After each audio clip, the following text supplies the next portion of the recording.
All right, Shalom. Want to start out by giving all praise, honor, and glory unto Yahweh, Shemawi, Shabbai, Shem, Hakwadash, the abundance of the positive others, a great millstone. Shalom to all the Akim out there pushing the word of sincerity and in truth. Yeah, I just want to do this lesson on basically the destruction of basically men. You know, a lot of men are destroyed on this side, man. You know, I was actually reading, and I have that article queued up, and I'll touch on it next. But a lot of men are mentally effed up, man. You know, they're chasing after women vehemently, chasing after a lot of women that don't want no parts of them. And it's actually, you know, if it's a feminizing, I'll just say it straight up, it's a feminizing a lot of these men, man. You know, and these men are doing whatever. They're bending themselves backwards. They're like damn lions in a circus, doing all these, you know, class acts just to impress a woman. That's going to initially, you know, I mean, it's not always the case. But, you know, a lot of these women, they got cheating demons on them, man. You know, and a lot of these jakes, they're putting their 110% for it. They're forsaking their whole being just to appease the woman. And then they're seeing that these women aren't even invested into them whatsoever. You know, yeah, they have sex with you, you know, fuck the shit out of you, excuse my French. You know, they'll have sexual intercourse with you, you know, do all these, you know, romantic things with you.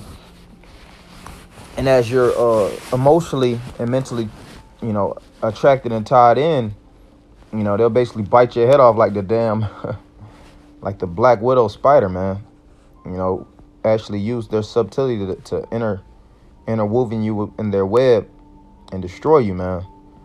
You know, and I really want to go into, matter of fact, before I go into this, I want to speak on this because we're seeing that it's an attack on manhood, man.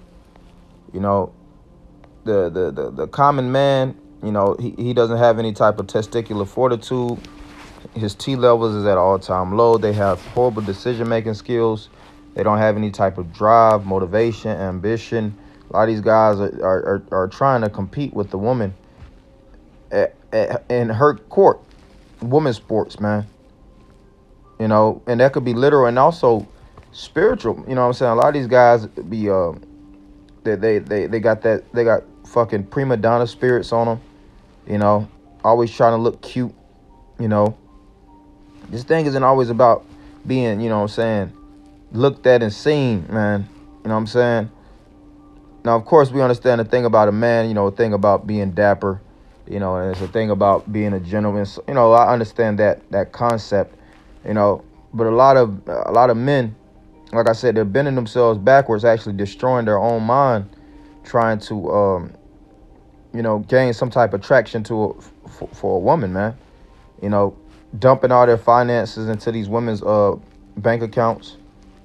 You know what I'm saying? Whether it's a OnlyFans, you know, or Instagram, paying these women, you know, damn near half of their income annually, if not more, 70-80% of their income annually, you know what I'm saying, just to get some type of you know, personal validation. And then, like I said, these guys would be so emotionally hooked on these women like fentanyl or opioids or any type of drug. You know, they'll be so emotionally attached, and there's nothing wrong with being attached. I'm talking about, you know, well, really, it is something wrong. I scratched that. It is something wrong to be attached. You got to understand things that you're attached to and understand that these things can destroy you, man. All right? The scriptures speak about not even letting, you know, don't let your kids. It says that in the book of Sirach. Don't basically put these things over the Most High and put these things in a position to destroy you. And a lot of men are doing that. They're putting women above their actual health, their mental, you know what I'm saying, mental health, their physical health. They're putting women above their schedule. They're putting women above their priority. And then they're, like I said, them understanding the concept of a woman. The scripture says, he that begetteth a wife begetteth a possession. When you possess anything and it gets repossessed, you're going to feel a certain type of way, man. You know, and these guys, you know, getting one or two or three women, you know, thrown back into the abyss, whether she's cheating and leaving and taking the kids with them, You know what I'm saying? Or actually, it's putting them on child support, spouse support. The list goes on and on. These men being overly connected, it destroys who they are as men, and they lose themselves. And there have you. This is the psychological thing. These men commit suicide. So it says in countries around the world, women are more likely to be diagnosed with depression and to attempt suicide. So why is the male suicide rate still several times higher than females? I'm just gonna jump to some hit some points. I had a this might not be the actual article, but what it was saying was a lot of men are being basically subjugated to women. You know, the high paying jobs that a man actually was able to work and afford and have his masculine protection about him. A lot of these women are barging into the workforce.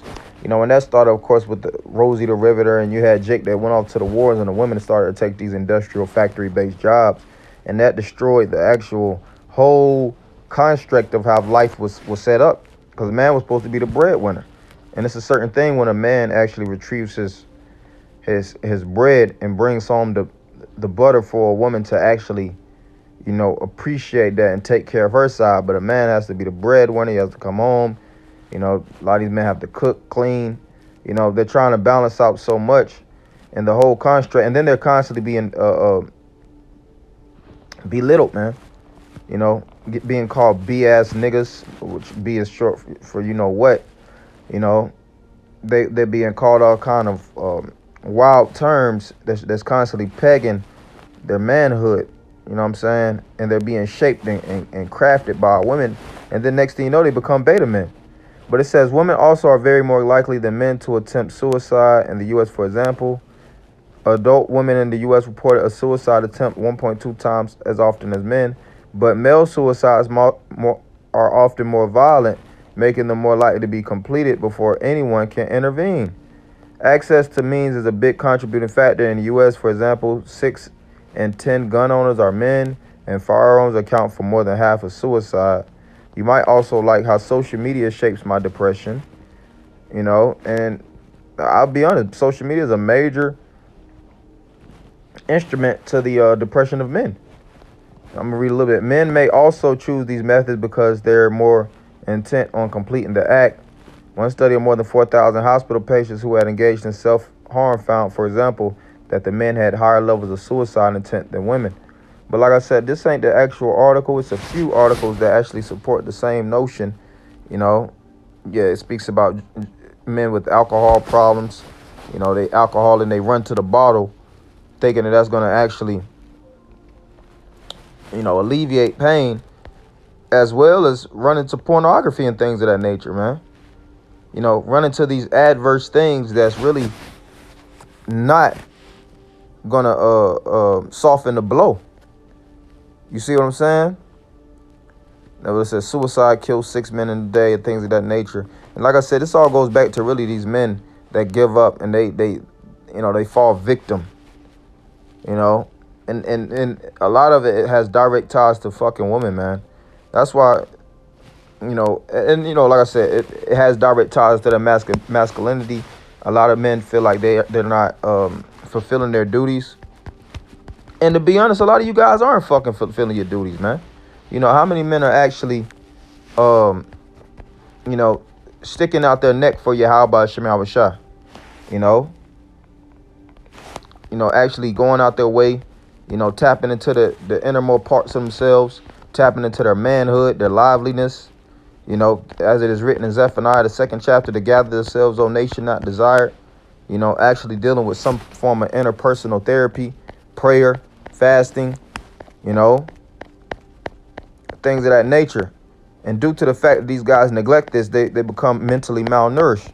And then they wonder why they have these different thoughts and they don't know how to overcome them. And like I said, then they'll run to a bottle, which whenever you take a lot of these different substances, you have you're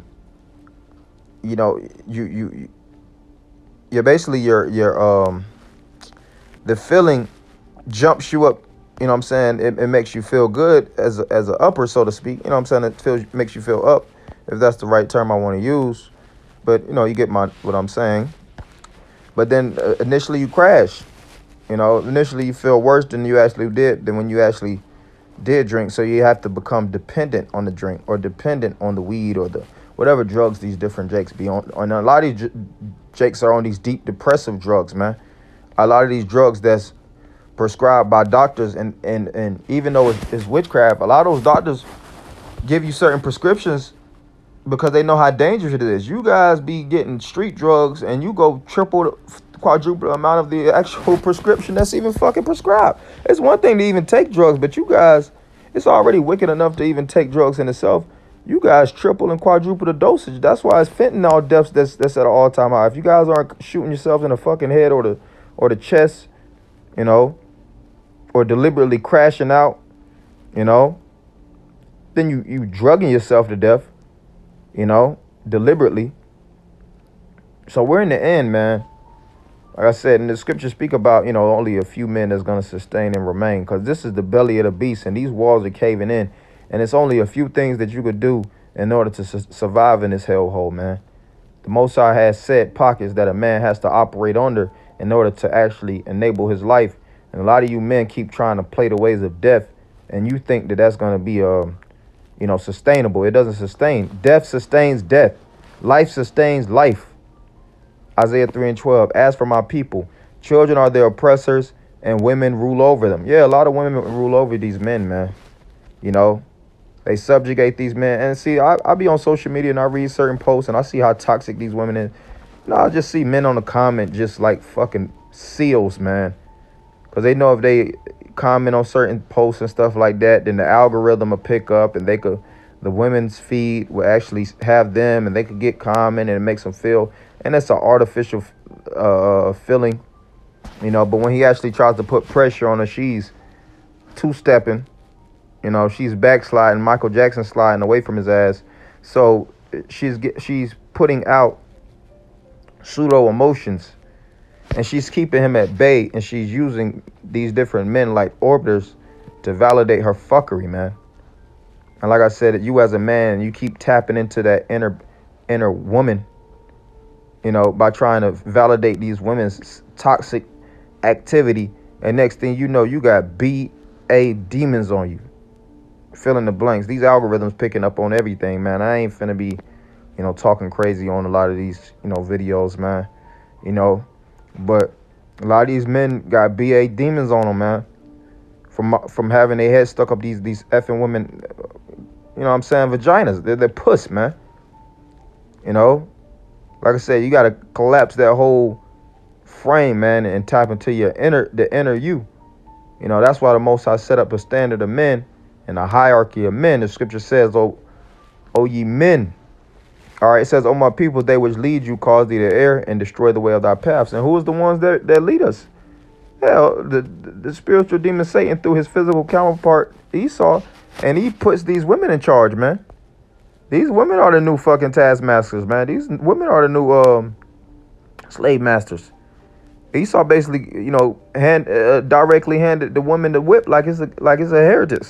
These women inherited the whip, and they putting the whipping on you Jake's ass is more than a white man. And that's why, like I said, the scripture says to gather together, O nation, not desire nation of men. And then, of course, women and children are entailed, women that's in their right mind, that's falling up under the actual house and the reasoning of a just and righteous man, not a gangster. All right. That's another thing. They try to put that like that's the masculine energy that a man's supposed to be, a gun-toting, tattoo-faced goonie goon, man. Most are not dealing with goonie goons. He's dealing with men that's trying to enable their righteousness and pull people out of the fire, man. This is a thing of retrieving souls, saving the spirits of the just, gathering the ones with the most potential, the most potent out of our nation, and enabling their walk. So this is Zephaniah 2:1. Gather yourselves together, yea, gather together, O nation not desired. All right. So this is the time to put ourselves together at a cohesive front, so the spiritual demon Satan can't break down our barracks, man.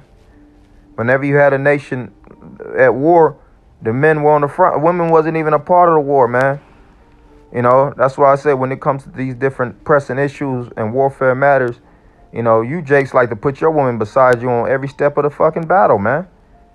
Battle like a man. Be a man. And see, this psychological shit that Esau puts, they'll try to make it seem like when men come together, you know, on a consolidated front, they try to equate that with homosexuality, so a man can restrain or not restrain, so a man can retract his positioning.